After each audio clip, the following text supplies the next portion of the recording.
Some legends are told, some turn to dust or to gold, but you will remember me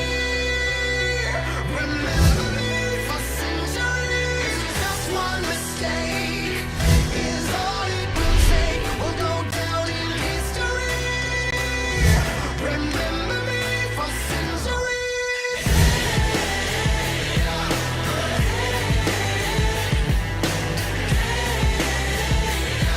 Remember me for centuries. Mama tied my teenage dreams. No, it's nothing wrong with me. The kids are all wrong, the stories are wrong. Heavy metal broke my heart. Come on and let me in. Bruises on your thighs like my fingerprints. This is for to match the darkness that you felt. I never meant for you to fix yourself.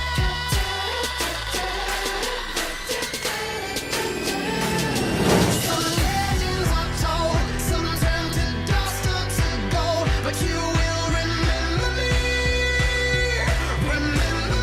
for centuries. Just one mistake is all it will take. We'll go down in history. Remember me for centuries.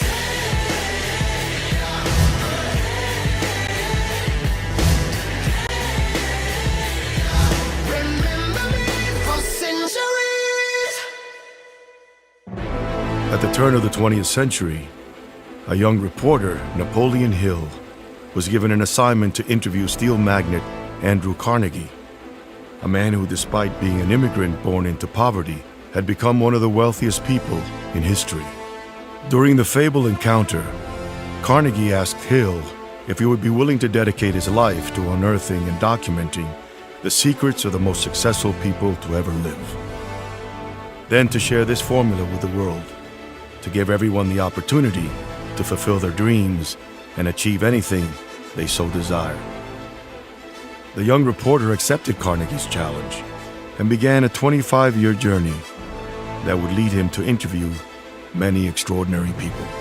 In 1937, the results of this quest were immortalized in Think and Grow Rich. In it, Hill showed that those who succeed do so irrespective of their circumstance, that potential is not predicated on age, race, education, gender, finances, or any other perceived disadvantage. It ignited a flame of ambition and helped end the Great Depression.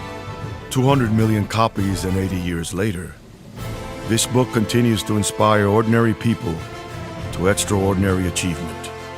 It is the playbook through which countless entrepreneurs, innovators, and cultural icons unlock their potential, creating an alternate reality of abundance, purpose, and prosperity.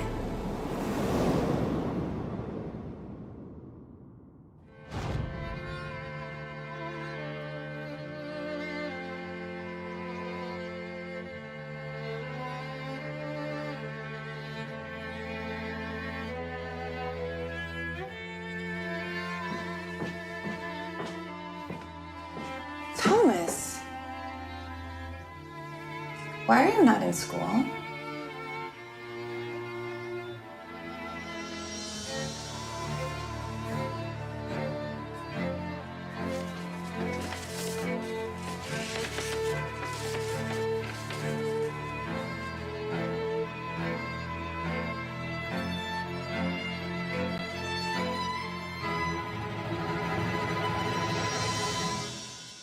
Your son is a genius.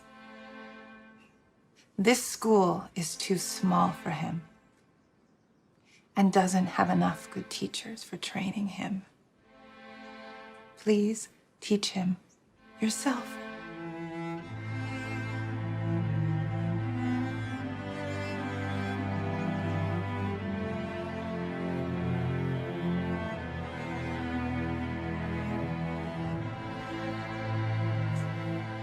I'm gonna have you read to me today. So here you go. Remember where we left off? I think we were here. So start from there.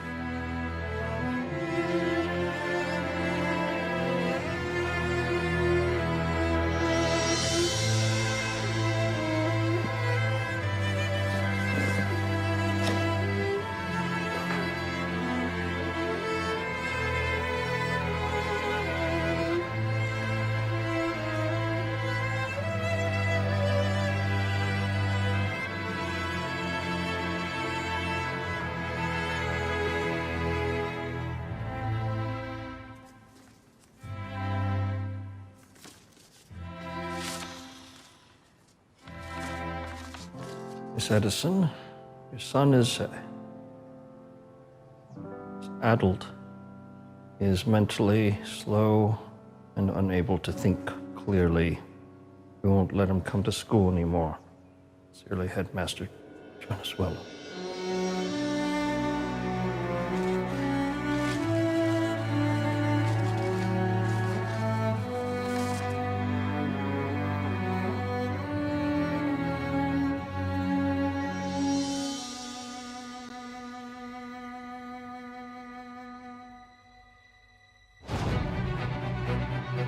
Every life has more than one potential reality. Every life. Could it really be true that the only difference between an ordinary life and a life of extraordinary fulfillment is the way we think?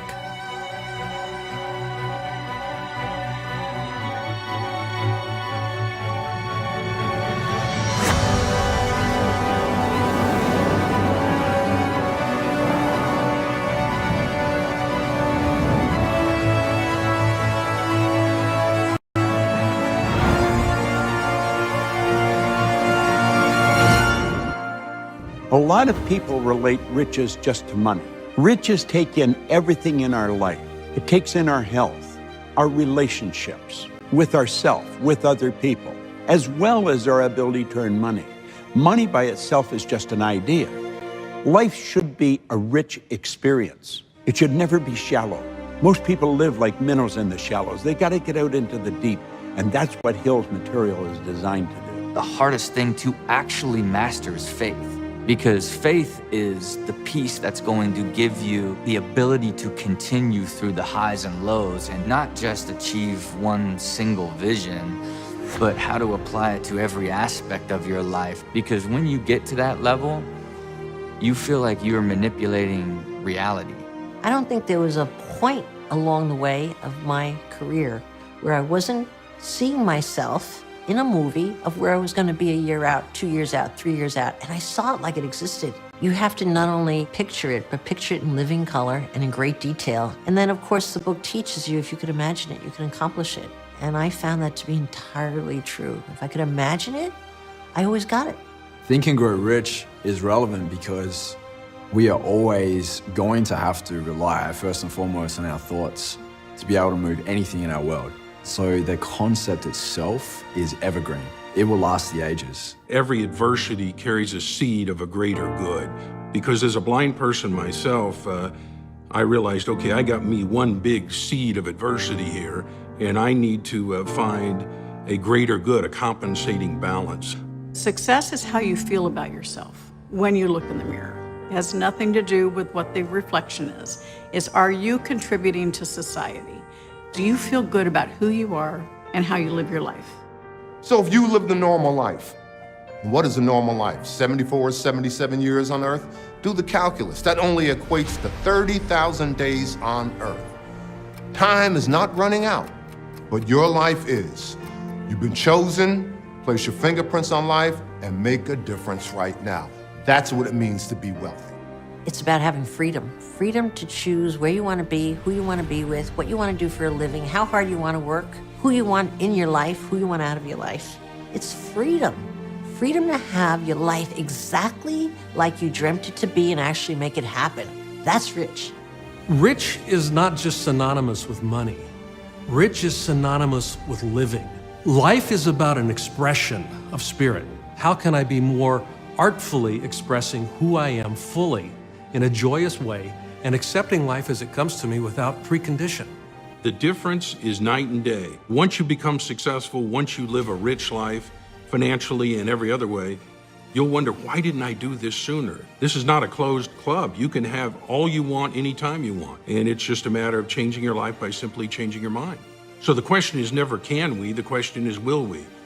Your future hangs in the balance. One of my favorite stories from the whole of Think and Grow Rich is the story of Edwin C. Barnes. This is a guy that had absolutely nothing and was really in a desperate place. The story goes of how he approaches Thomas Edison after traveling across the country with nothing in his pocket, literally nothing in his pocket.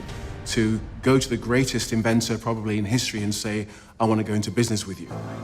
Trains leaving for Newark, Morristown, Trenton. Ladies and gentlemen, be aware. In the next 30 minutes, trains leaving for Newark, Morristown, and Trenton. All aboard!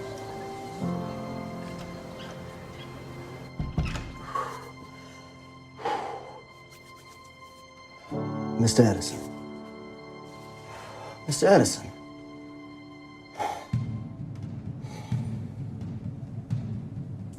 Mr. Edison, I'm Edwin C. Barnes, your new partner. Thank you very much, sir. Thank you. How do you do, sir? Yes, how much for a ticket to Orange, New Jersey? $16.40.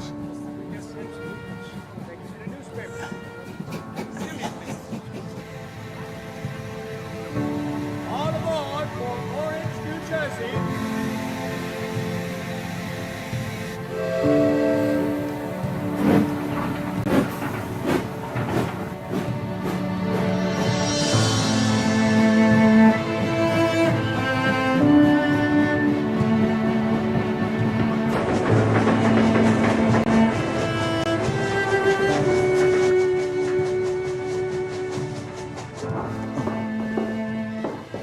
May I help you?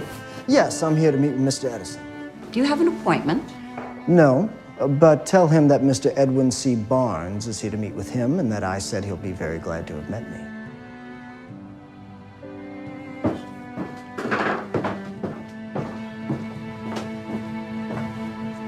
No.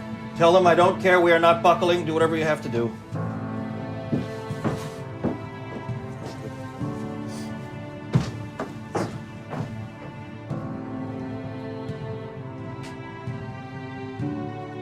So, you're the man I will be glad to have met, are you? Yes, Mr. Edwin C. Barnes. And what have you invented, Mr. Barnes?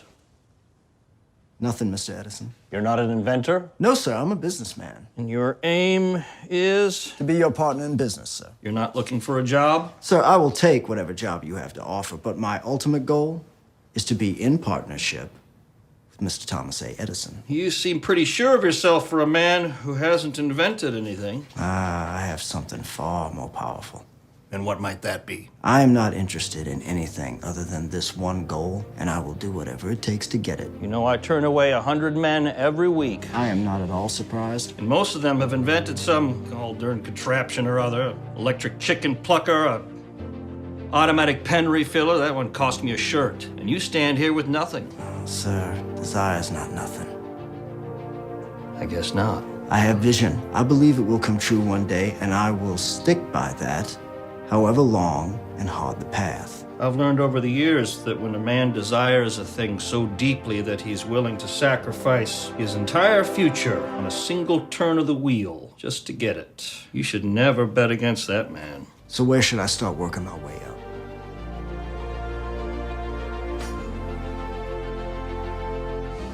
Tell Mr. Burroughs to start you in the stockroom. Thank you.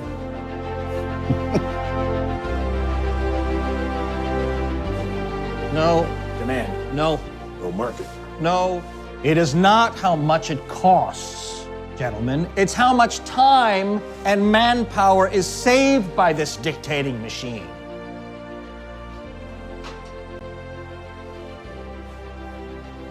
I don't think my region's gonna go for it. Your region is New York. Besides, it doesn't save manpower, it saves women's time. And secretaries are 10 cents a dance.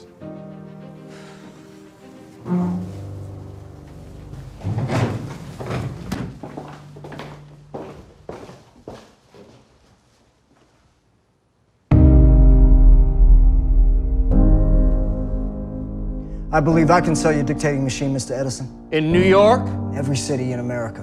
One day, every office, and every town's gonna have one of these. Time is money. You save one, you make the other.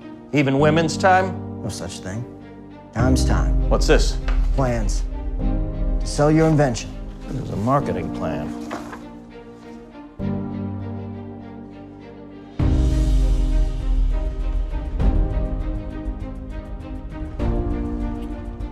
Barnes, I'm giving you the job of head of sales of the Edison dictating machine. For the whole region? For the country. I'll have them draw up a contract. You won't regret it. And you won't be riding any more freight trains. As he had envisioned, Edwin C. Barnes became the business partner of Thomas Edison under the slogan, "Built by Edison, installed by Barnes."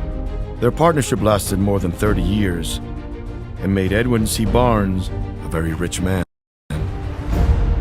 But more importantly, he proved the power of desire. My eternal search is, how do I live a half-full life where every day I get up with energy?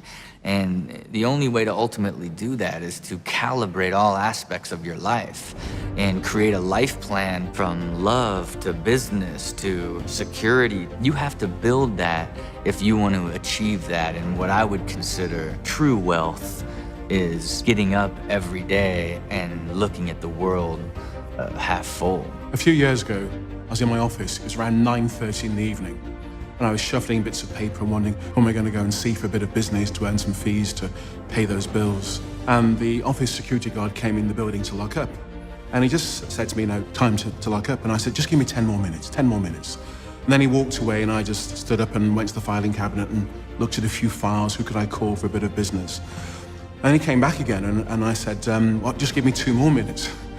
And then in that moment, he asked me a question. And this one question changed the whole of my life. He said to me, what time do you get in this morning? I said, well, 8 o'clock. And then he walked away. But as I stood there by the filing cabinet, I realized, well, I've been up since 6, on the road at 7. In the office at 8 o'clock. It was now 10 in the evening almost. By the time I get home, it's going to be something like 11:15 at night. And I'd done that, not just today, but last week and the week before. In fact, for months, in fact, for years I've been doing that. And being absent from my family, working all these hours, getting absolutely nowhere. And in that moment, I remember standing by the filing cabinet and I grabbed the filing drawer and I just slammed it. And I said, I've had enough of this. In that moment, I had an idea. And the idea came through me. The idea said to me, what you need to do to achieve your goals is you have to set daily standards and live by those standards. Set standards from who you are, authentically from yourself, and be that person. Just one day at a time. I've got my goals, but unless I'm involved and committed to my life on a daily basis, the only unit of time we really have is today, because we're here today. I was one of the worst producers in the company, although I did the most hours. I was about 1200th in terms of new business results. 3 years later, after my moment, the company's 1600 strong, and I'm 28th in the company working part-time. I'd increased my income by 10 times.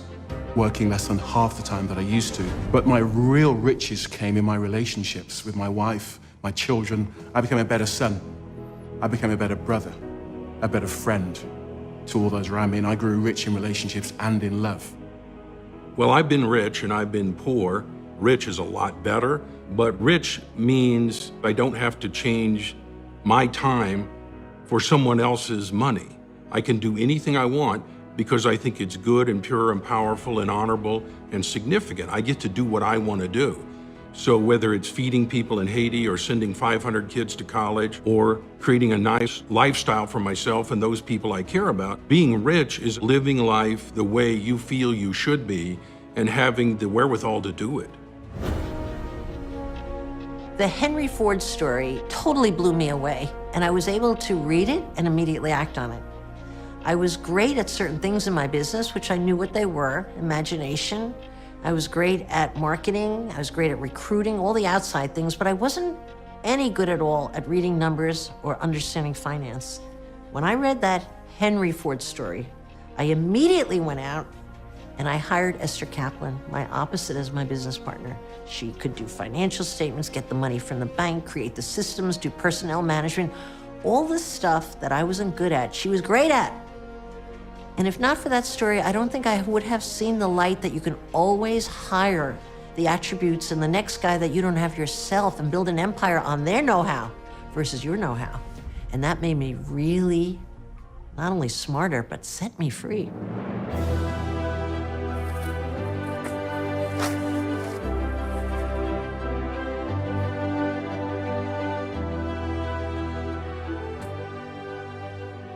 not merely an ignorant idealist, but an anarchistic enemy of the nation, capable of thought, cannot see the ignominy. Get me Landers. Did you see it? It's libel. I'm going to sue the Chicago Tribune for $1 million. On this day in 1919, the whole world was watching to see if Henry Ford could prove that his success was not by chance. The only question was, would he succeed? Mr. Ford, is today the day? How does it feel to be the voice of the common man? Mr. Ford, you think you win? Your Honor, since the case for libel rests on the determination as to whether what the Chicago Tribune printed was true or not, defense would like to call Henry Ford to the stand for a demonstration as to whether or not he is an ignorant man. Very well, Mr. Ford, you will take the stand.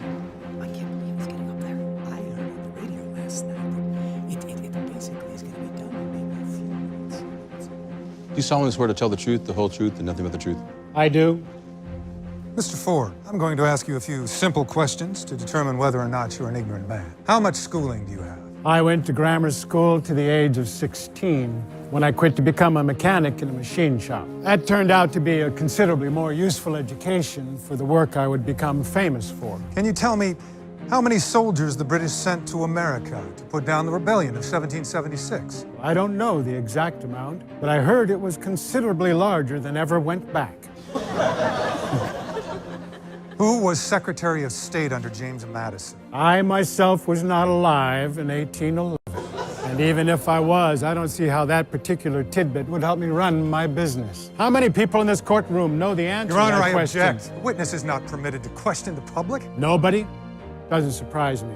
And how many of you good people got a college education? Your Honor. I suggest you try to get your money back on that, since the Chicago Tribune could write that you're ignorant on the front page of their newspaper and try to get away with proving it. Mr. Ford, would you please confine yourself to answering the question? Well, can you repeat the question? Who was Secretary of State under James Madison? Well, I can answer that at once. The answer is, I do not know. Off the record, Judge, you know the answer to that one. Off the record, no. And you got at least 2 college degrees. I have 3 university degrees. Well, it seems like a pretty silly way to measure intelligence. I can maybe save us all a little time here, gentlemen. As you know, I am one of the most successful manufacturers in this country. Folks drive my cars in every city in America, and they outnumber all the other types of cars by a big margin. I raised the wages of my workers to $5 per day. Ever heard of anybody else doing that?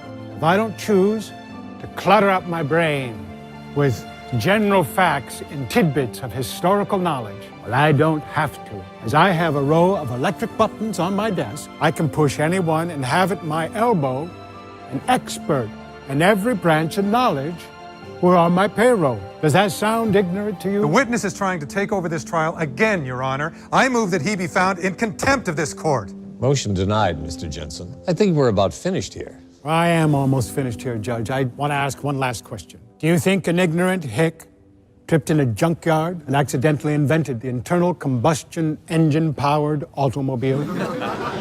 If you think that, I suggest you try making one at home from scratch. Then we'll compare it to my creation and see whose looks like it was made by an ignorant man incapable of thought. Through the assistance of his mastermind group, Henry Ford had at his command all the specialized knowledge he needed to become one of the most accomplished people in the world. The court finds in favor of the plaintiff, the Honorable Henry Ford.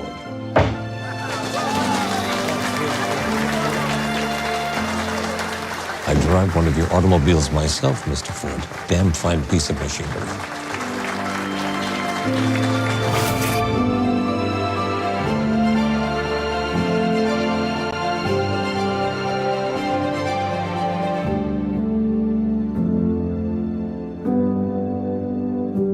People think that you have to be brilliant in every aspect in business and life or whatever it is to be successful. I believe that we all have strengths and we all have weaknesses, but you really need to foster your strengths, whatever your weaknesses are, that you surround yourself with those types of people. Henry Ford created a mastermind alliance, and that's what you have to do. Everything we see in the world that was created by man was first created in his mind. It's like Van Gogh said, I dream my painting, and then I paint my dream. We have to understand that whatever Rembrandt or Van Gogh used, we have available to us. This book changed my life. It was August 18, 2006. I'd been practicing law, and a friend invited me to a management seminar. And I remember arriving on the Friday night, and I'm in the seminar room, and it was such a transformative evening that I could tell you exactly where I was sitting. I could tell you what I was wearing, and I could tell you what the speaker that came out on stage was wearing and what he was saying. And, well, it was Bob Proctor. And he had the book Think and Grow Rich. And he was talking about the lessons he had learned. At that time, I guess it was about over 45 years. He's now been studying the book for 55 years. He said, when we're born, we're risk takers. We're just naturally risk takers. We want to get up there, we want to walk around, we want to learn to run and learn to do things. And then as we grow older, we're taught to play it safe, stay in the comfort zone. He said, most people tiptoe through life, hoping to make it safely to death. I remember it was like a bucket of ice poured over my head, and I thought, oh my God, am I living the life I'm meant to live? And he kept saying, what do you want? What do you really want? And something inside of me woke up, and it was like, there is a greater purpose for me. I'm physically in the seminar room, but my mind is flashing through the boardrooms and executive offices. And I started to see this program. I started to see the design of the program, what it would be called, Thinking into Results.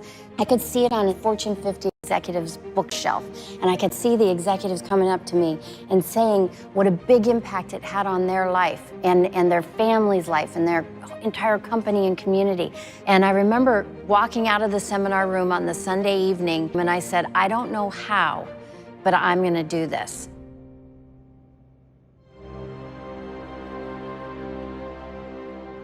Babe Ruth, everybody knows he had the record for the most home runs, but he also did well in the strikeouts. One time he was asked by a sports reporter, said, Babe, what do you think about when that pitcher strikes it out? He said, I'm starting to feel sorry for the next one I face because it's time for another home run.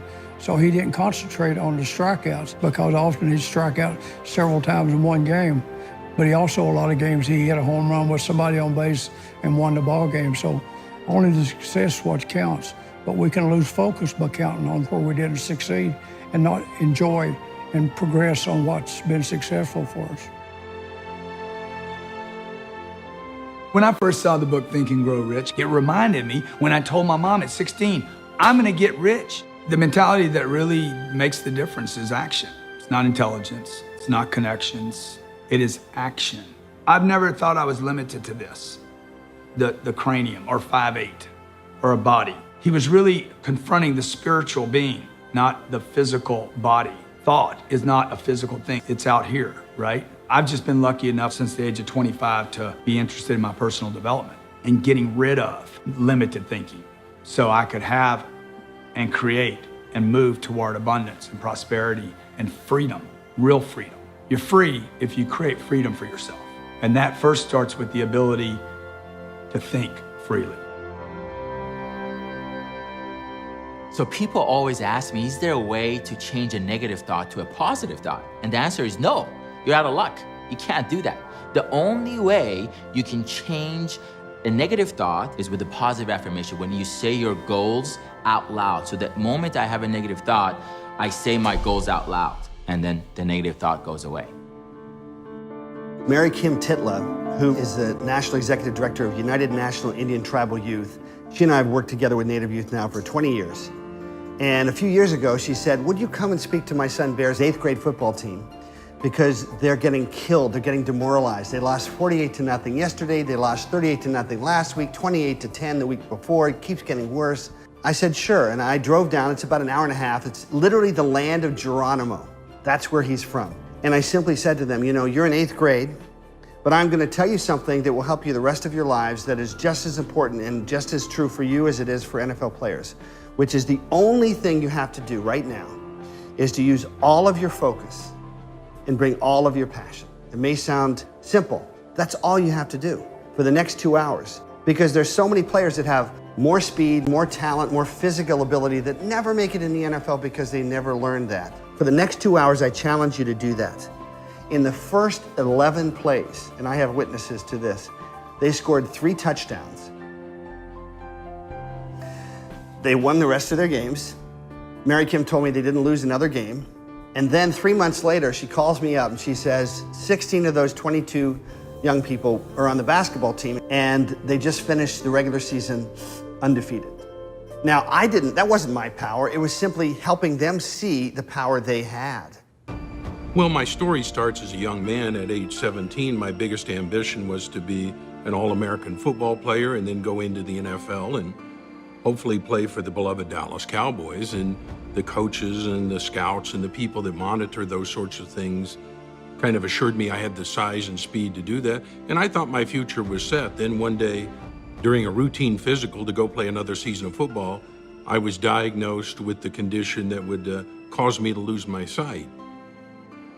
10 years later, I was totally blind, and I woke up that morning. I instantly knew I'd lost the remainder of my sight, and I knew I would live the rest of my life as a blind person, and the thoughts and the doubts and the fears that came over me would be impossible to describe. I was 29 years old.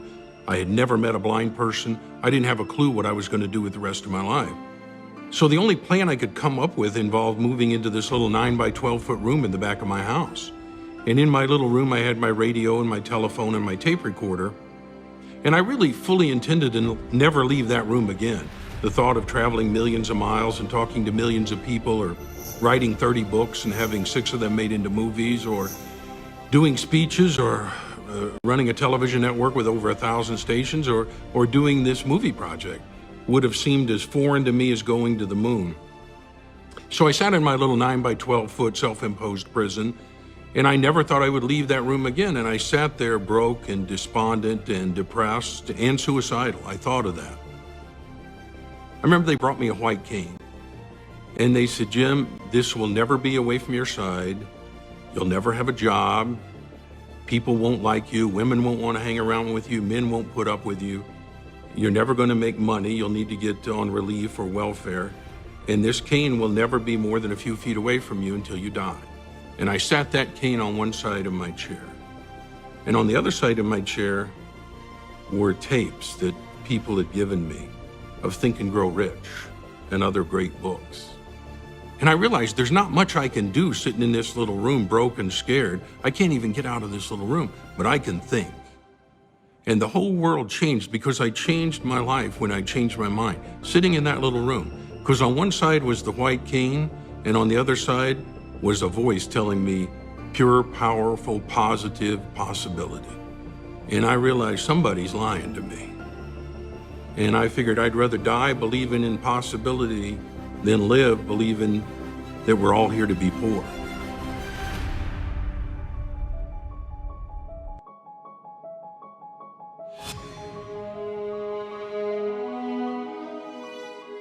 Well, some people don't believe in the law of attraction, but I've proven it, I've seen it scientifically, and therefore it exists.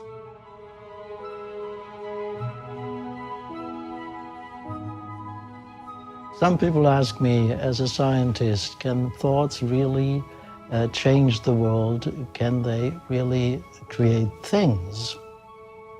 Yes, of course, thoughts can really impact reality. As we have shown in our water research, you can even change your physical body. We have believed for a long time that water is able to store information. Then we came across a method which is a simple dark field microscope. And with this dark field microscope, we take photographs from drops of water. The drops are placed on a glass plate. Then the water evaporates. You expect probably on this glass plate a random picture, but this isn't a random picture. The structure in this picture depends on the information which has been in the water. So basically it depends on what the water has experienced in the past. And then we impact thoughts, special thoughts. For example, please build a center. You drop. The experimenter influences the pictures we see a person does not touch the water. The water is in a syringe, and if you have your strong thoughts enough, then we see after evaporating that a center is built in this drop. This is a transition from the spiritual to the physical world. And in this transition, we pass the state of form. Thoughts are feelings. You have good thoughts or you have bad thoughts. And for example, if you have a shock, if you have a bad emotion, then you will see that afterwards, all the drops you made are not the same as before. These drops are totally changed. These drops are really unstructured. You realize that you are what you think, and you create your surrounding as you are. And I think this is the most important thought.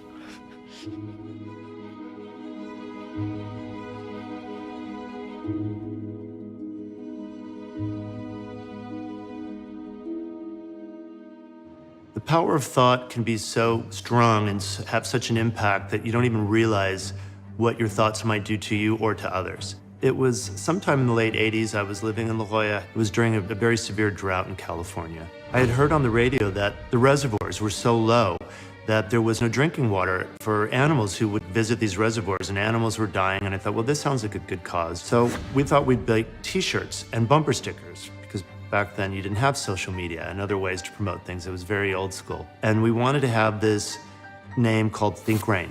So Think Rain was this idea we had, and we were going to use it to create awareness about raising money and also maybe even get people to think about the necessity to conserve water. I called up Sacramento from Southern California and I said, how long does it take to get a statewide trademark? Really? And they basically said, we'll send you the application. That'll take probably 2 weeks. You can fill it out, send it back. But I don't really have that much time. You know, in my mind, it was an emergency. I decided we were doing it and I wasn't going to wait for paperwork. So we got in the car, my friend drove, and we had a pad of paper, and I took a pen and I scribbled on it really thick, Think Rain. And as soon as we got on the freeway, the first car I held the sign up to, without even realizing it, was a station wagon full of nuns. And they were like, you know, bless you, you know? So we began to flash every single car we saw through the whole state of California on our way from Southern to Northern California to go to the state capitol to get this document we wanted to secure ownership of the name. I don't know how many people we flashed. It must have been, I don't know, it could have been 1,000 or more. And every person was like, yeah, Think Rain, that's a great idea. And so as we pulled into Sacramento, I remember going under this underpass, and as we went under it, there was like a drop of water that hit the windshield, and I thought, is that like just condensation? What was that? So we pull into the Capitol and we go into the Secretary of State's office. Look, her schedule is really full up today. I'm sorry. It's really important that we get our trademark done today. No, you have to submit it, and the Secretary of State will review it and will send it back to you. Is there anything you can do to just get 5 minutes? I promise. That's all it'll take. We told her what it was about, and she goes, well, just a minute. And she comes back about 10 minutes later and says, the Secretary of State of California, March Fong Yu, will see you now. And we're like, really? This is about bringing awareness about the terrible drought that's been going on in California. We believe that Think Rain can be something that people can start thinking positively about and putting their energy towards to stop this terrible drought. That's why we wanted to see you directly. And you believe this will make a difference? Madam Secretary, you can see outside your window. The drought is affecting everything.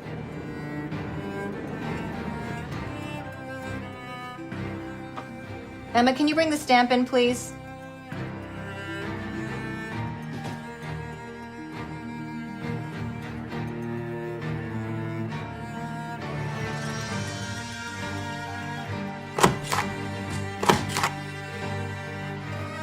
Go make history. Wow, thank you so much. Thanks. My pleasure. And we left and we got in the car and we started driving home. And as we drove home, it began to rain. And it rained. And it rained.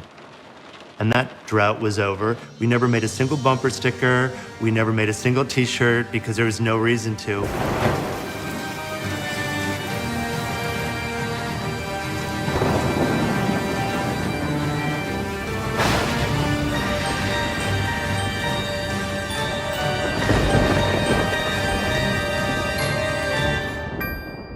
Once you say, yes, I'm going to do that, and you make that definite decision, the world starts to change because your mind, the greatest gift we've ever been given, will start looking for ways to make your dream come true instead of looking for excuses, which is how you live until you have a definiteness of purpose.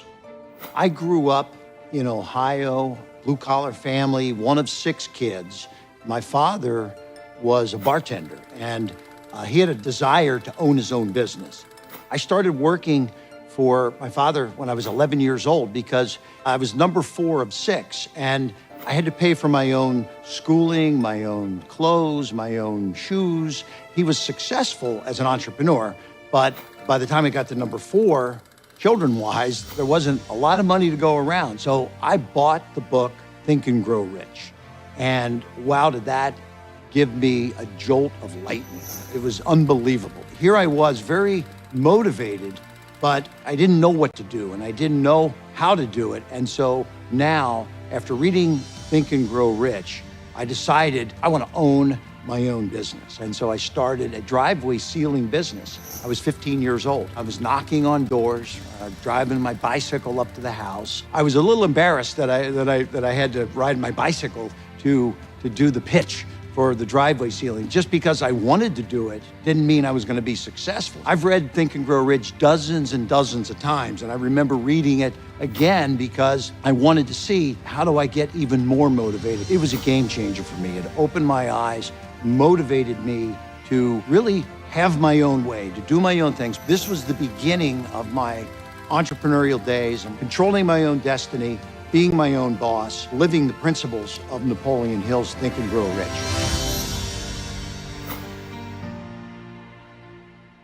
For as long as I can remember, I've been an athlete. When I wasn't training, I was reading about it. When I wasn't reading about it, I was thinking about it. It was my life. In fact, my nickname was Janine the Machine because that embodied the sort of person I was. Well, I found myself as a member of the Australian ski team, and my goal was to represent my country at the Olympics, to really put Australia on the map as a force to be reckoned with. That was my dream, and nothing was going to stop me. Then on one warm autumn day, I set out on a training bike ride with my fellow teammates. We'd been on our bikes for around 5.5 hours when we got to the part of the ride that I loved, and I got up off the seat of my bike and I started pumping my legs, and as I sucked in the cold mountain air, I could feel it burning my lungs. And I looked up to see the sun shining in my face, and then everything went black. My body was consumed with pain. I'd been hit by a speeding truck. I'd broken my neck and my back in 6 places. 5 ribs on my left side, my right collarbone, my right arm. My head was cut open across the front, lifted back, exposing the skull underneath. I had internal injuries, and I had massive blood loss. One part of me was in intensive care, excruciating pain, and the other part was detached and pain-free. I spent 10 days between dimensions, and I was given a choice: to stay in this spiritual dimension or to return to my broken body. After 10 days, I opened my eyes to find myself back in my body, and the journey had begun. I spent 6 months flat on my back in the spinal ward, and when I left, I had no feeling from the waist down, and they told me that if I did walk again, it would be with calipers and a walking frame. I can remember my doctor saying to me, "What are you going to do when you get home?" And I said, "I'm going to the Olympics." And she looked at me and said, in a matter-of-fact way, "Janine, you're never going to be able to do the things you did before." And that was my rock bottom. And the only way that I was going to move forward was to let go of the life that I thought I was supposed to have. And when I made that decision, my whole life changed.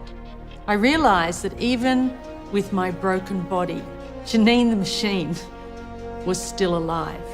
Sometime after that, I was sitting outside in my wheelchair in my plaster body cast, and an aeroplane flew overhead.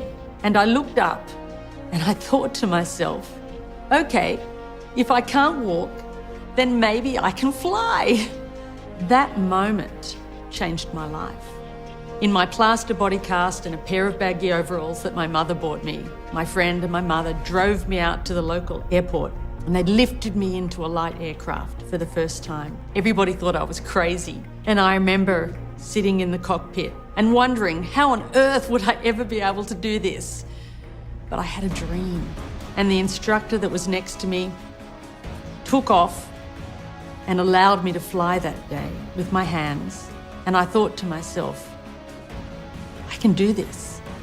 I am going to learn how to fly. There was something burning so strongly inside me that nothing could stop me.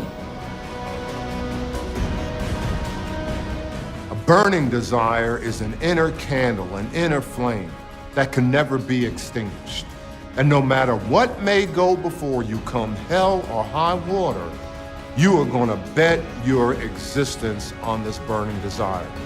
And if the cynics come, and the doubters come, and the negative, toxic people come, you will use their cynicism, you will use their doubt to propel you forward. Arguably, one of the most impactful and inspiring stories and profiles in my book, Think and Grow Rich, A Black Choice, centers on Mary McLeod Bethune.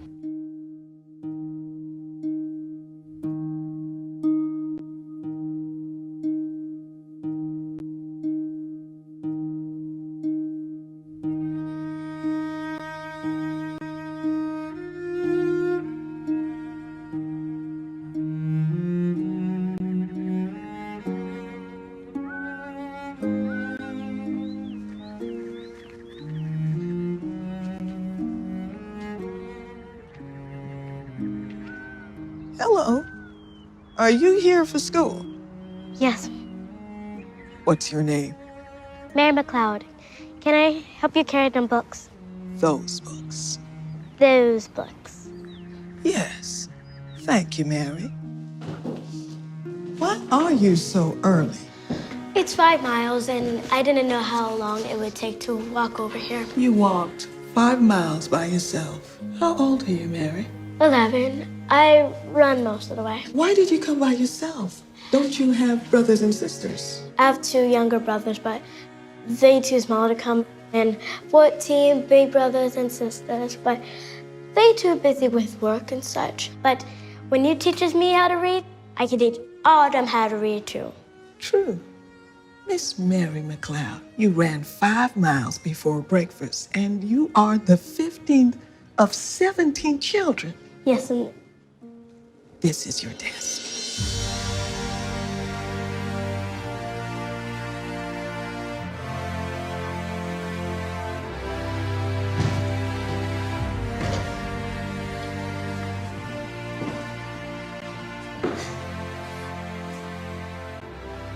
And this is your first book. but I can't read it. I don't even know its name. You will read it. This is the best day ever, better than birthdays and Christmas and all them other days. In 1904, with only 6 students and desks made out of discarded milk crates, Mary McLeod Bethune started her own school for girls. In 1931, she became president of Bethune-Cookman College, and shortly after, she was invited to the White House by President Roosevelt and First Lady Eleanor. Right this way, Miss Bethune. What an honor to meet you. The honor is mine, Mrs. Roosevelt. You know, you were the president of a college when there was hardly a woman college president anywhere in the world. Well, when you start a little school and grow it up to be a college, no one can tell you no to being president. Your college is thriving now while others are failing, and I know why. It is our pledge to make a lasting contribution to all that is finest and best in America, to cherish and enrich her heritage of freedom by working to integrate all her people, regardless of race, creed, or national origin. I can't believe I'm sitting in the White House and the First Lady is quoting me to me. How is this fire born in you? Have you always had it? When I was a little girl, I went with Mama to deliver laundry to a white lady's house, and I picked a book up and the child snatched it away. "You can't read," she said. And I decided that that was the only difference between white and black folks, was that white folks could read. My whole life was based on that. God bless that little brat, wherever she may be. She helped create a great woman who's brought the light into thousands of lives. I'm going to the National Convention of Women in Florida. I've asked to be seated next to you on the platform. Now, Mrs. Roosevelt, you know it's against the law in the state of Florida for white and black folks to sit next to each other. I know. I'd like to see the officer with the gumption to try and arrest the two of us. Yeah, that would be a whole heap of gumption at that. Yes, a whole heap. President Roosevelt is ready to meet Mrs. Bethune now. Oh my, oh my. Christmas and birthdays all rolled into one.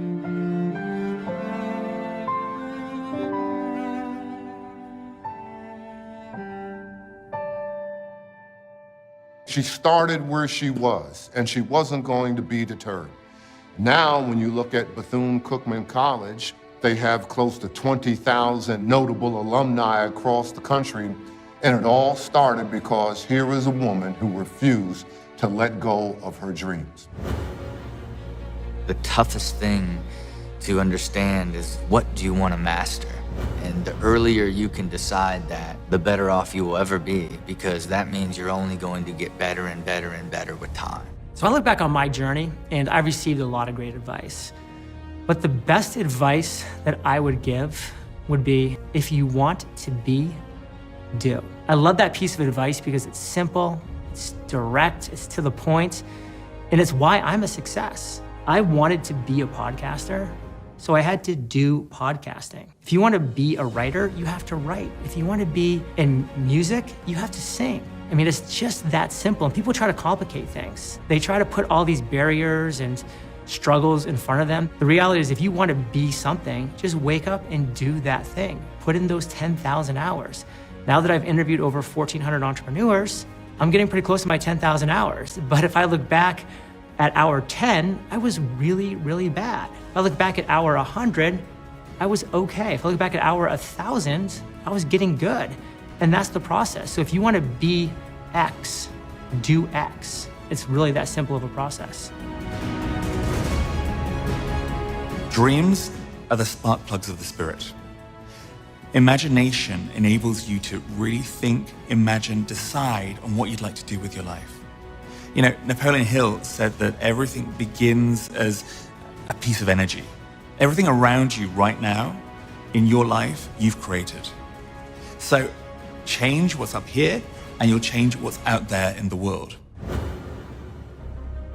Most people look at what success can give them, and that's what they obsess over, rather than obsessing over what it would actually take to get the success. And I think that's probably the clearest line between those that actually achieve it and those that don't.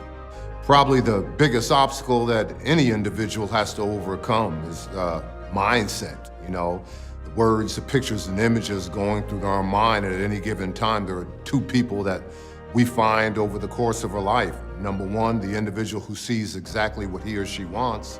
And number two, the individual who only sees the obstacle that blocks him or her from getting what they want. When you're pursuing someone, an attempt to win their affection, to become their significant other, you try to think of all these ways, all these creative things that you can do, really just utilizing any way possible to get their attention, to get them to become yours. You can do that with all areas of your life. You can do that with anything that you have a desire for, taking all your resources and putting it into that to make it yours. Being rich is being fulfilled in all areas of your life. It's doing what you love, it's growing, it's affection. When I focused on what I loved, helping others, and doing the things that I was great at, the rest came with money, growth, love, and love is what pushes you further. I found out that love has influenced me to do things that I never thought are possible. When you're in love, you have power beyond belief to achieve great things. And that could be love for a person, or love for a creative endeavor, or even having passion for a business that you yourself create. I think every human being can live up to their fullest potential. They don't live because of fears. They don't believe that they can do this. And my advice is, if a kid like me living in slums can sit here and give this interview, and they have a lot more to start than I ever had in my life, why can't they do this? Just believe in yourself. You can be and do and have anything in your life if you decide to do that. The one piece of advice that I share with everyone to change their life, over 10 years of research of physics, metaphysics, quantum physics, of all types of tremendous experience, the easiest way to change your life is to say thank you or think thank you before you go to bed, and to say or think thank you when you wake up. Now you need to do it 30 straight days so it becomes a part of your subconscious and your unconscious, but that attitude of gratitude will attract everything you desire. It'll change your entire perspective and your entire reality. Each and every one of us are where we are today because of the choices we've made before today. And if we want something different, if we want to truly be rich, we may need to make a few different choices from today going forward. You cannot change anything in your life unless you change the way you think about life. If you want to change what you're doing in 5 years, you have to change what you're doing now. And any change requires action, and any action requires thinking. So you have to assess yourself and decide what you're going to do and what direction you're going to go. And then you can take those thoughts and change them into action that will eventually allow you to change your life.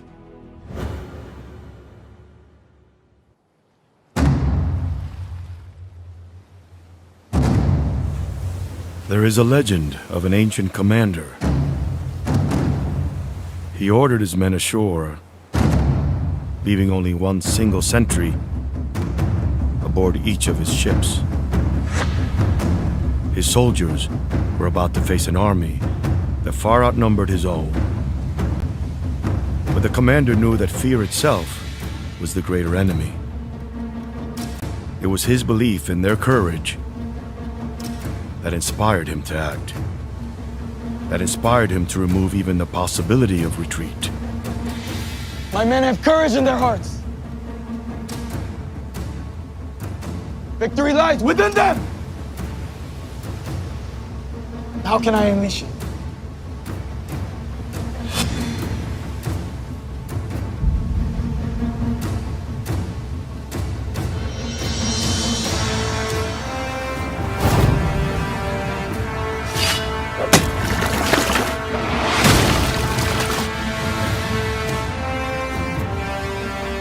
Burn the ships! Burn them all!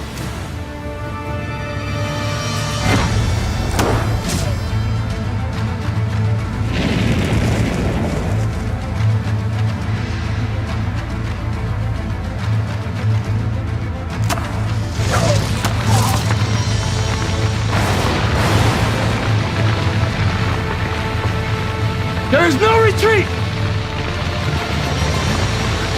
We will not leave these shores alive!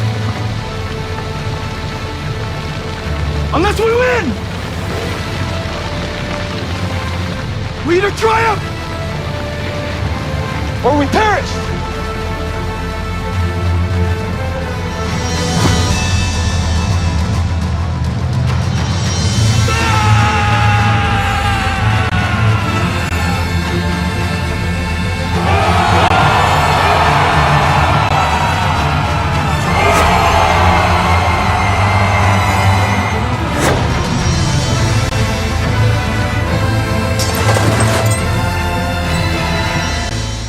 And win they did.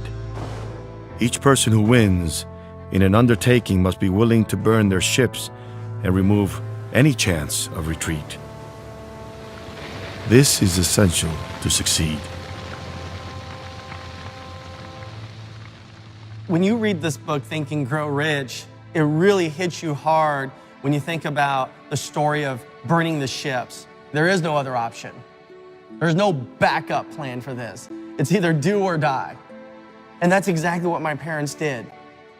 Imagine coming to a foreign country, you don't even speak the language, and then you come to this country with a suitcase with a few pairs of clothes, and then you land right here somewhere in Los Angeles, California.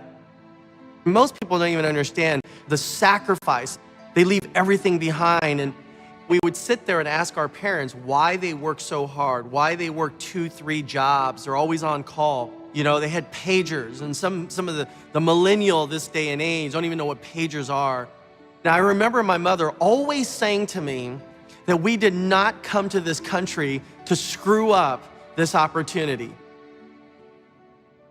When I first started in business, I needed money. I couldn't help other people until I could help myself first, right? I mean, I had to make sure that I put food on the table, that I had a roof over my head, that I actually had a vehicle that would be able to take me from point A to B. And even that was a big deal because I had a car. I had a 1967 Volkswagen Bug, you know, and oftentimes I was just, can you just get me to point B? And I would be sweating going from point A to point B because my car didn't even have an air conditioner in it. And even to roll down the window, it took 2 hands to do it. I mean, literally, I put one hand on the window, one would go on the little, the handle to roll down the window, and I would roll down the window like this, because if I just did this, that window went slamming into the door panel, and it would take 2 hands, people on both sides of the window trying to push it back up. And so I wanted a nice car, you know, and you see all these people that have nice cars, and I always wanted to know, what is it like to have a nice car? Maybe Think and Grow Rich means to buy the nice cars. Well, I got the nice cars, and then I thought, well, maybe Think and Grow Rich means to have a beautiful home. And so I went and got a nice house. And it's a beautiful home, and my family's there. I've got so many people that I know that have a lot of money, but they're not that happy. And then I've got a lot of people that they don't have a lot of money, and they're also unhappy. So what does it take? Is money gonna make people happy? I mean, money can certainly make people, you know, make their lives somewhat easier, but I'm not quite sure if it'll make people happy. And so thinking and growing rich, I think what it means at the end of the day is to be happy, you know, in every aspect of your life. One of the toughest times in my life was 1986, and I got mixed up in a shopping centre development that went terribly wrong. And I was facing bankruptcy. I got no money, I've got 3 young kids, I got a house mortgage. And I recall one night at 3 a.m, I got down on my knees in my study and said, if I do this, this and this, we can just keep our family home. It was that bad. Napoleon Hill says, the defining moment can be the darkest day in your life. You need to take the focus off how bad it is for me to what can I do to change it. I wrote a plan and I started doing something. But I had this urge to share what I'd learnt with other people. And that led me to write a book called Making Money Made Simple. And I wrote the book, and that book became the biggest bestseller in Australia's history. If I hadn't lost the money in the shopping centre, I wouldn't have written the book, and my life would have been much less than it's turned out to be. For me, it was faith that pulled me through. It is not a book that you read once. You literally have to use it as a tool and read it every single year for the rest of your life, because you have to master the principles, not just know what they are. Because if they don't all holistically work together, you actually won't achieve anything. You'll be spinning your wheels in different principles and not fully understand what it actually means to achieve that 6th sense. Because when you get to that level, you really believe that you are creating your entire existence because you have mastered all of the steps that allow you to not just achieve one single vision, but how to apply it to every aspect of your life to create a reality, you know. And I would say very few people ever get to that stage or fully even understand that that's even possible. Anything the mind can conceive and believe it can achieve. I have people continually coming up and saying, I just have a difficult time believing I can do this or that or whatever. When I set a new goal, I have difficulty believing I can do it. You come to believe. You don't start out with belief. I don't start out with belief. When I set a goal, I don't believe I can do it. Intellectually, I know I can do it. But in my heart, no. So you know what I do? I just keep repeating it. I keep repeating it over and over and over again. I turn it into a song. If I wasn't persistent in my goals of wanting to become an African-American quarterback, I probably would have quit somewhere along the way. African-Americans weren't really thought of as quarterbacks, as leaders, as faces of franchises, as everywhere along the way where people told me I couldn't, I just had to prove that I could. I got to a level in college where I was the Pac-8 Player of the Year. I was the most valuable player in the Rose Bowl, a game that I had always dreamed of playing in as a young kid. And then I felt like I was going to get my opportunity to maybe play in the National Football League, which was my dream. But I was constantly told throughout the process of the draft that I was going to be changed and my position was going to be either a wide receiver or a defensive back. So that's where I had to make a huge decision in my life. Am I going to take this NFL opportunity at a position that I didn't love, that I'd never played before? Or do I want to go and play in Canada, a country I've never been to, but they were going to give me the chance to play quarterback? I'm having a great career up there. You know, we're winning championships. I'm winning MVP awards. But in the back of my mind is, how good a player am I? Could I play with the best? So that's one of the things that motivated me to come back to the National Football League, was to see how I measured up against the best players in the world. And I answered a lot of those questions, and I answered a lot of that doubt by being able to come back and play at a high level.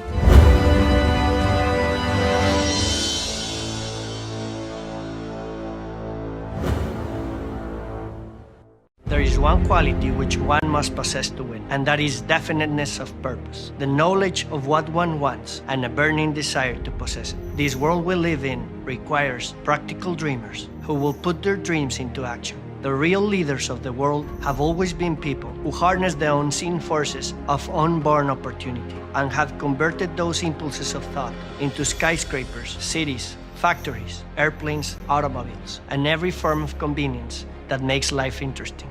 It was desire that put those dreams into action. When the opportunity came and the Napoleon Hill Foundation was looking for somebody to write the Latino version, and I heard about it, I thought, that's me, I've got to do it. One of my favorite stories is a story of Jesse Trevino. He became one of the most famous and respected Latino artists in the country. His works hang at the Smithsonian Museum in Washington, D.C. But as a younger man, few can imagine the fear he faced and the courage he summoned. The year was 1967. The Vietnam War was raging, the draft was on, and Jesse received a telegram. Report in 3 days to your local draft office in San Antonio. And he decided to serve. He said, yeah, I want to go and do my part for my country. And all of a sudden, he was right in the middle of battle. Dear Mama, I'm a foot soldier patrolling the Mekong Valley in Vietnam. In just 3 months, half of my unit has been either killed or wounded. Every day I imagine being home, near to you.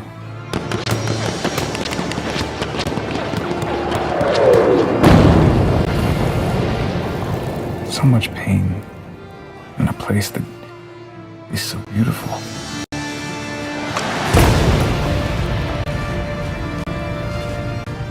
His right arm was on fire and all but severed at the elbow. The main artery in his leg was cut. He couldn't move. He was bleeding to death. Private First Class Jesse Trevino survived, thanks to the quick action of his buddies, who dragged him to a helicopter and flew him to a MASH field hospital. They patched him up and saved his life. He almost lost his leg. He had shrapnel all over his body. But he did lose his right hand. Now he was an artist, and his painting hand was gone. 2 years passed. His wounds were healing, but his heart grew deep with despair. He agonized over the idea of what he could paint, or if he could. Then one day a thought, like a spark of light out of the darkness, If I learned to paint all over again, with my left hand, I'll paint the things that I love the most. My family and my neighborhood. He took classes with beginning artists. He painted murals of the horrors of war. He even got his master's degree. Then he made the biggest discovery of all. The talent and knowledge needed to paint was in his mind, in his heart, not in his hand. And it had been there all along. With his left hand, he became one of the most successful artists in the United States and in the world. Today, as he talks about that experience, he feels that if that had not happened to him, he would not have been able to be the artist that he became, because it gave him a stronger determination. He said, I am going to do it no matter what.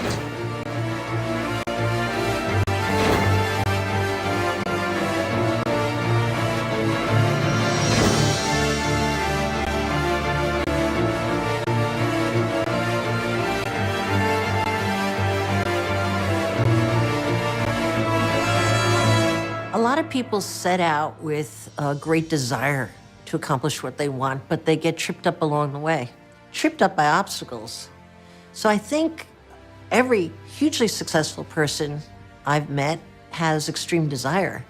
But you know what they have that is so grossly underestimated more than anything else is an inability to feel sorry for themselves when they get hit.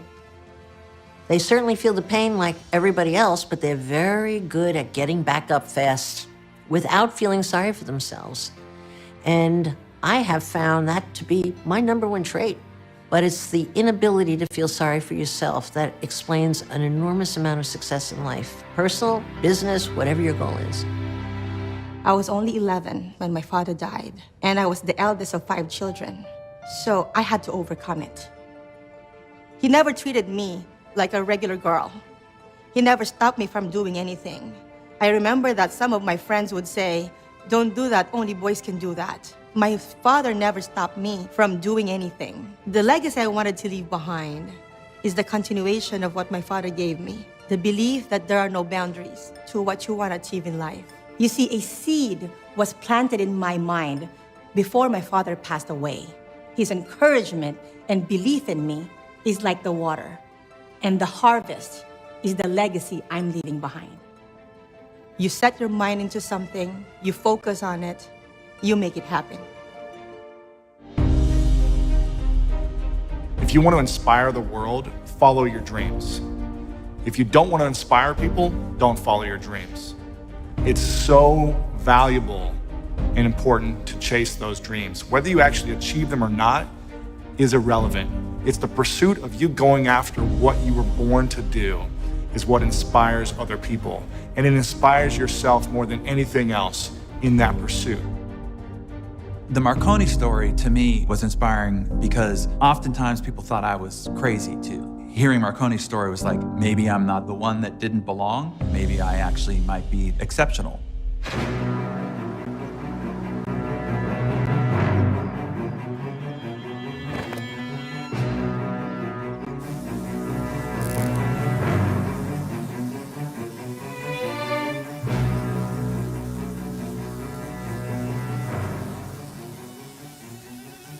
Mr. Marconi?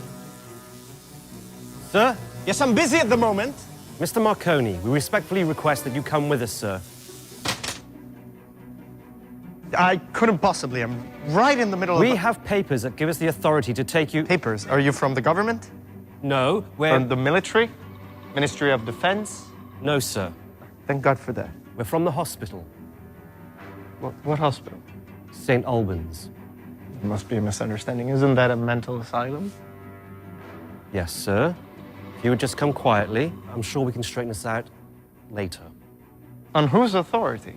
The hospital was called by your friends. Friends? Acquaintances, perhaps? Concerned for you. And on the gossip of idle, ignorant troublemakers... If you'll just come with us, sir, I'm sure it'll be straightened out. I will not come with you.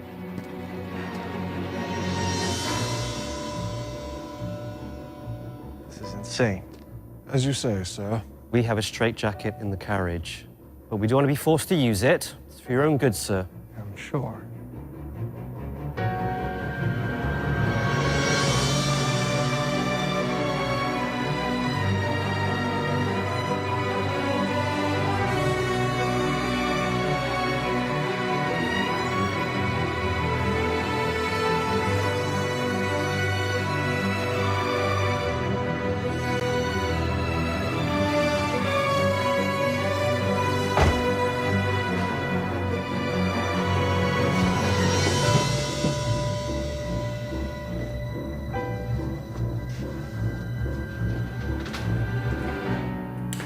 Mr. Marconi, I am Dr. Fielding.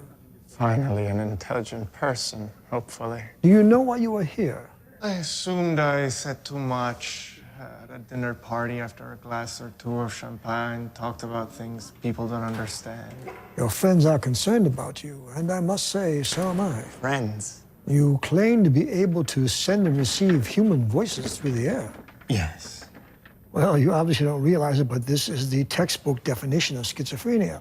I don't hear disembodied voices in my head. Good. I send voices through the air from one device to another by way of invisible waves. And this is less delusional, how exactly? It's less delusional because it's true. That has not been my experience. Your experience is the thing, it's a thing of the past. And you? I'm a thing of the future. You interest me. I'm happy for you that you have a patient that interests you. For my own part, I have been forcibly removed from my home and my work.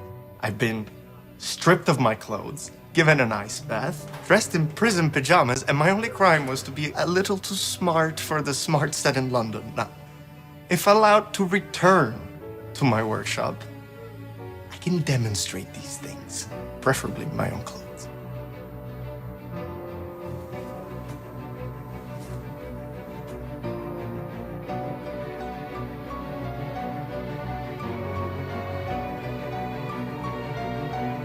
Come with me.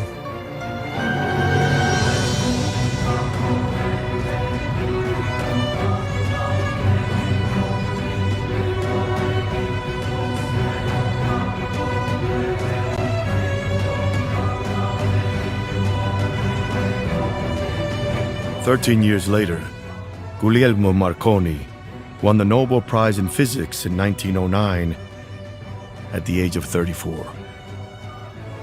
He is now universally recognized as the inventor of the radio. Marconi understood the power of a new idea. There's no secret to success. If there is a secret to success, it's just that. There is no secret. When it comes to wealth, when it comes to prosperity, when it comes to abundance, it has nothing to do with race. It has nothing to do with gender, who your parents are, your level of education. But it has everything to do with the desire, and it has everything to do with faith, and it has everything to do with right mental attitude. My mentor was a guy named Dennis Waitley in the speaking profession.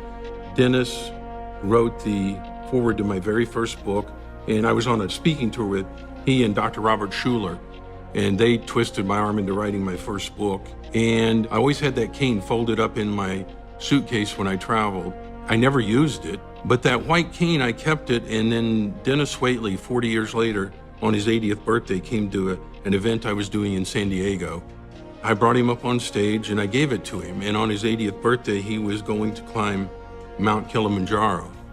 And he said, "I'll accept your gift. With your permission, I'll leave this on top of Mount Kilimanjaro. If you'll promise when you're 80, you'll go get it back." And that's where my cane is. 3 feet from gold. And that story always reminded me that at all times I could just be 3 feet from gold. It could be the next meeting, the next turn, the next chance encounter. That really propelled me and pushed me through some of those dark moments. You're always potentially just 3 feet from gold. There was a man named Darby who was caught by gold fever in 1850.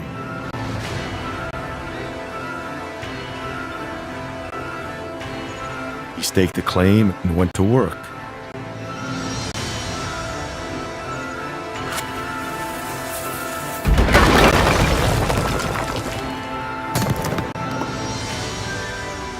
After weeks of labor, he was rewarded. There's a lot more where this one came from. Now we just need the right equipment to get it out the ground. Now everybody who puts in will get an equal share out. Everybody. The first ore was shipped to a smelter. The returns showed promise that they had one of the richest mines in Colorado. A few more cars of that ore would clear the debts. Then would come the big killing in profits. Down went the pickaxes, and up went the hopes of Darby and his investors. Then something happened. The vein of gold ore disappeared. They persevered, desperately trying to pick up the vein again. But to no avail.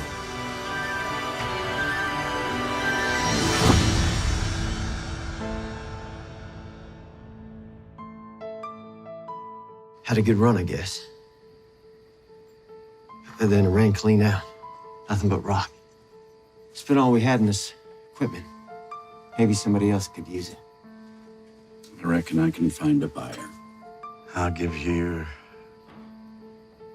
$100 for the lot.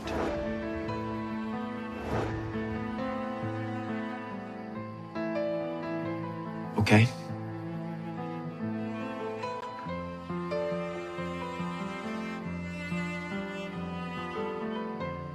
Where was this? Get your mind out. This particular junk man had an eye for opportunity. He called in a geologist to do a little calculating.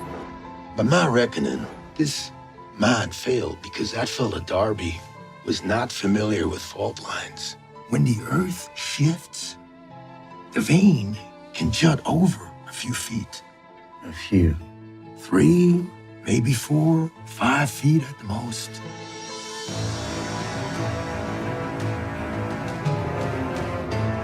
And that is exactly where it was found.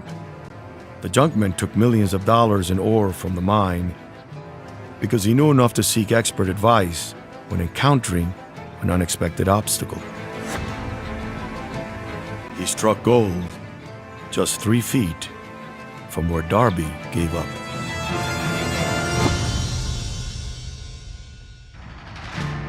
When Darby heard about the riches he might have earned had he not quit,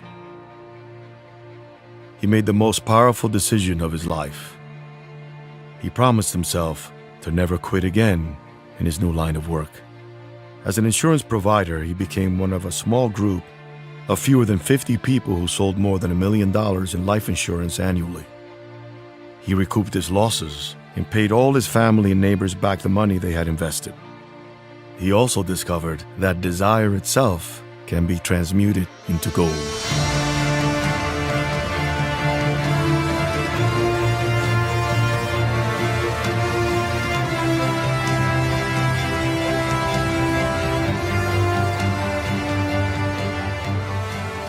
Surround yourself with people who are going to be there to bolster you while you build your self-confidence.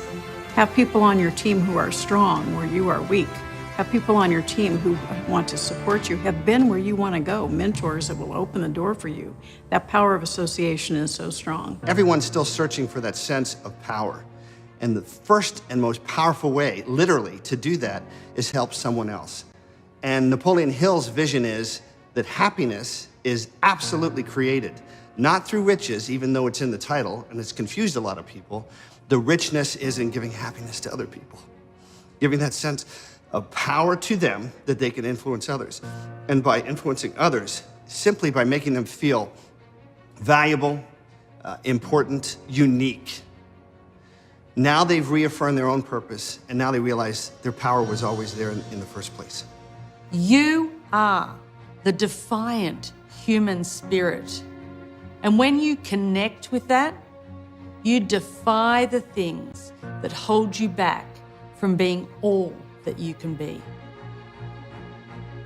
The biggest dream you ever had in your life is alive and well, and we all have those big dreams, goals, passions, callings, things we want to do in this life. And sometimes we haven't thought about them in 5 or 10 or 15 or 20 years, and the only thing you have to do to activate it is sit right where you're sitting right now and say, yes, I'm going to do that. I don't know how to do it, when to do it, where to do it, who to do it with, But once you say, yes, I'm going to do that, and you make that definite decision, the world starts to change. You've been born an original, don't die a copy. There's nobody else like you. There's only one person that walks like you, has your handprints. Nobody has eyes like you. Don't be a discount version of yourself. As you dig into Napoleon Hill's work, what you're really digging into is who you are. And who you are is so big. I have studied it every day for 55 years, and I think I'm just scratching the surface. Do yourself a favor and really begin to think. That is Napoleon Hill's legacy. That is your opportunity.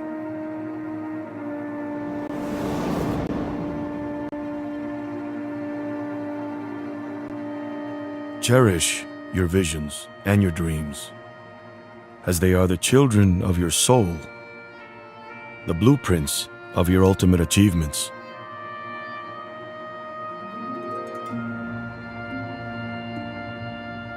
Create a definite plan for carrying out your desire, and begin at once, whether you're ready or not,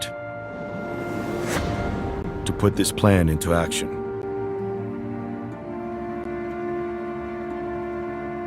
Every adversity, every failure, every heartache carries with it the seed of an equal or greater benefit. Do not wait. The time will never be just right. Start where you stand and work with whatever tools you may have, and better tools will be found as you go along.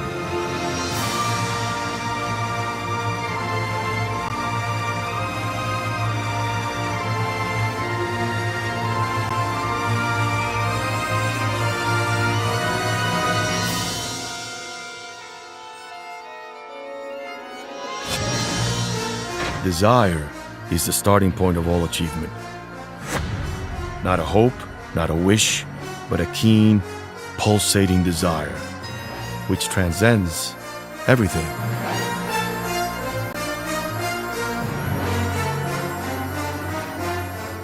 The oak sleeps in the acorn.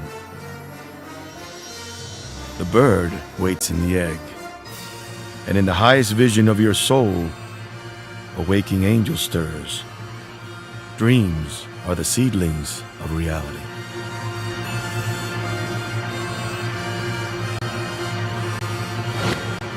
Through some strange and powerful principle of mental chemistry, which she has never divulged, nature wraps up in the impulse of strong desire that something which recognizes no such word as impossible and accepts no such reality as failure.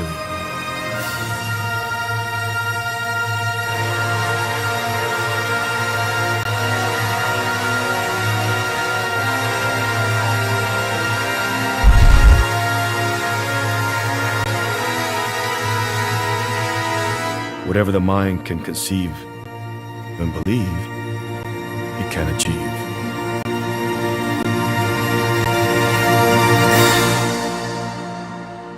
Some legends are told, some turn to dust or to gold, but you will remember me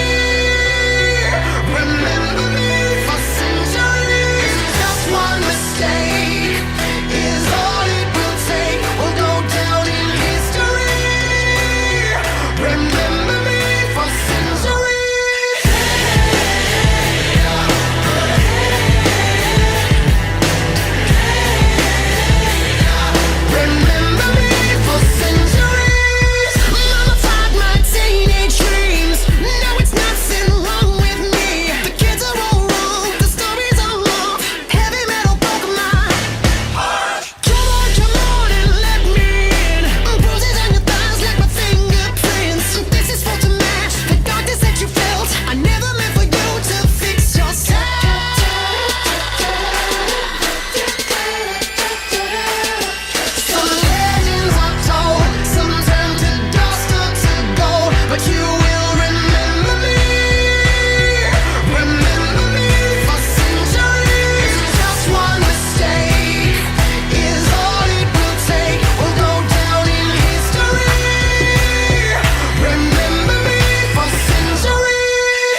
Life is what you make it, and your thoughts make you.